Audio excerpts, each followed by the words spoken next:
Welcome back, everybody. I am the Internet Football Guy, also known as Michaelis on Twitter.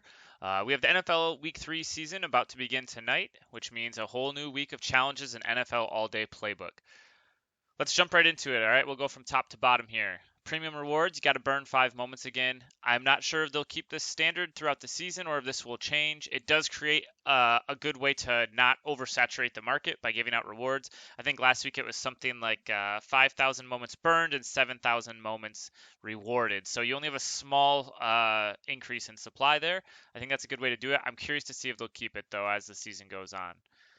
Next up, available plays. These are our freebies right here. Daily visits and your win streak. Right there's an easy 20 yards.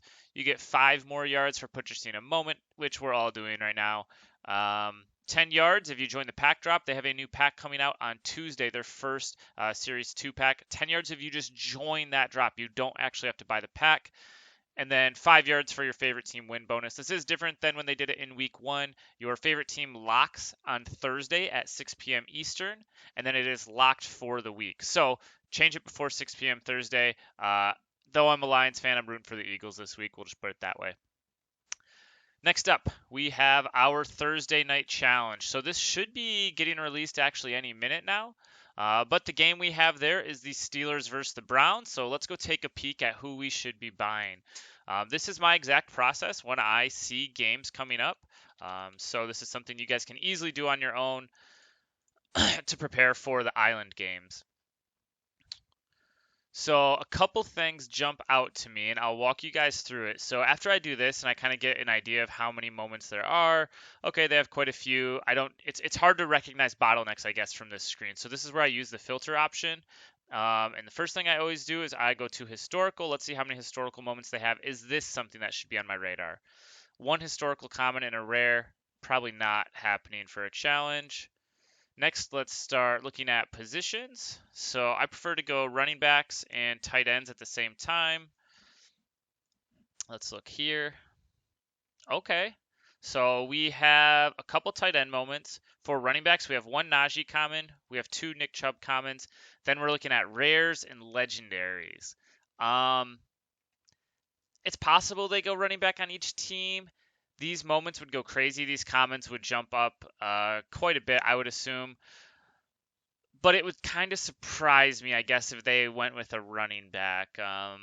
Maybe they go like the leading rusher on each team, something like that, where they know they can avoid it being someone else. It's pretty predictable. The only issue is like what happens if Nick Chubb gets hurt and Kareem Hunt's the leading rusher or something like that. I think I'd be a little surprised if it was a running back challenge. Quarterbacks, we have Jacoby Brissett. And we have Mitch Trubisky, and I don't believe either of them have moments.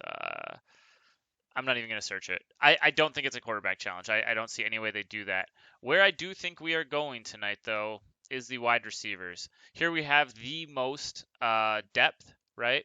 You have Donovan Peoples-Jones, Claypool, Deontay Johnson. Juju isn't going to be a factor, neither is Jarvis Landry. We do also have Amari Cooper moments. So I'm guessing we go here with the most predictable being Deontay Johnson, right?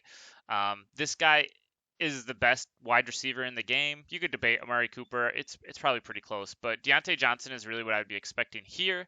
But again, it's really our only option, I think, at this point to go wide receiver for this game. Maybe they go something like defensive, and this will be a common theme this week. With some of these challenges, it's hard to be too specific because you run the risk of the moment or the situation not happening, right? Let's say they want a rushing touchdown from each team. What if we don't get a rushing touchdown? They want an interception. You can't really predict that stuff all that well. It's a little too risky, I think. So maybe they keep it broad and they go get specific with the badges. So they say 3 players with a debut moment on the winning team and a defensive player on the winning team or something along those lines. I think something like that would make sense here. It's a divisional game. I expect it to be low scoring. So I wouldn't be surprised if we have some sort of defensive moment required. With the wild cards always being the rares and the legendaries. I think that went pretty well last week. Next, let's look at the Sunday Slate Challenge. We have a lot of good games on the Sunday Slate. If we've learned anything the first 2 weeks, I think we've learned that this one's hard to predict. The first week it was the top 5 rushers. Last week it was the top 2 quarterbacks, the top 2 wide receivers, and the top 2 running backs. I can't remember if there's a defensive requirement in there or not, but Oh, it was top 2 tight ends as well. That was the 8 moments. It could be something like that again. It could be top 5 passers. It could be top 5 receivers. It could be the 5 defensive players with the most sacks or something like that. I think it's hard to predict. I try not to pre-buy for the Sunday slate too much. Sunday night game, we have the Broncos versus the 49ers. Come on. This is another one that feels spread pretty thin, right? The quarterbacks in each game, you're going to have Jimmy Garoppolo, Russ Wilson. They both have common moments. Maybe you go quarterback from each team. We do have a handful of running backs. We have Javonte, Melvin Gordon, and we have Elijah Mitchell. With Elijah Mitchell not playing, I would be surprised if they go this direction.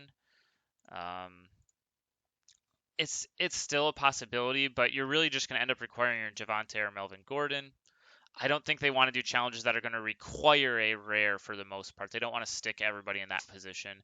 I think it's a good way to lose buy-in on this type of process. The most depth in this game seems to be at wide receiver, very similar to our Thursday night game.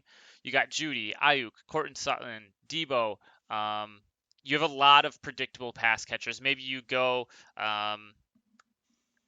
2 people who catch a pass during the game, and a defensive player. I think they're going to have to get a little creative here, but if you're going to try to pre-buy, I think Debo is probably the way to go. I should probably scoop one of these up before it's too late. But again, it's still a little hard to buy just because there isn't something super predictable on each of these teams. You can't really predict high scoring. You're kind of at their mercy a little bit on what happens here, which means we're going to get a tough challenge that's going to be a winning QB, a player who catches a pass, a defensive player from each team, something along those lines. Very similar to Thursday night. I think Sunday night is probably looking at the same type of challenge. On Monday night, we have Cowboys versus the Giants. This one, it's going to be the same story, right? We're a little thin at each position. We have the most depth at wide receiver with a couple things to be worried about here, and I want to touch on those first, right? So, running backs. We have all the running backs that we can really predict. Saquon, Zeke, and Pollard. The scary part is that there's 2 rares here. If they require a running back from the winning team, the running back with the most rush yards, anything like that, we run the risk of one of these rares being required. We saw this happen with Dallas Goedert on the week 2 Monday Night Challenge. He was sitting at around 215. He became required for the challenge and shot up to almost $350. Something like that is just going to blow this challenge up. If I was you, I would try to complete all your other challenges and leave this one as optional, because if you get stuck trying to do this Monday night one, you run the risk of it being blown up by these rares right here. The last challenge we have is the end of week challenge. Let's hop back to our playbook. This one is a little harder to predict as well. We saw how this worked last week. They did the best player at each position with the most receiving yards, and they had a rookie badge on their moment, right? So we saw this happen with Brock Wright. I actually had picked him up for $8 in the summer because he was on my favorite team, the Lions, and he shot all the way up, and I sold him for $48 this week. I have no idea what All Day is going to do here. Previously, they've required top performers in general. They just required rookies. Maybe they require 3-badge rookies. I really don't know what they do here. My only advice would be have the best players at each position. I think that will be their most common challenge, right? Top receivers, top rushers, top passers. So people like your Josh Allens, your Stephon Diggs, your Justin Jeffersons, your Saquon Barkleys, your Christian McCaffreys, Jonathan Taylors. Have guys like that because you never know when they're going to pop up, and there's a chance you're going to need them every week. With that, though, that covers week 3. I'm excited to get back after it. Week 2, I planned on getting to 100 yards.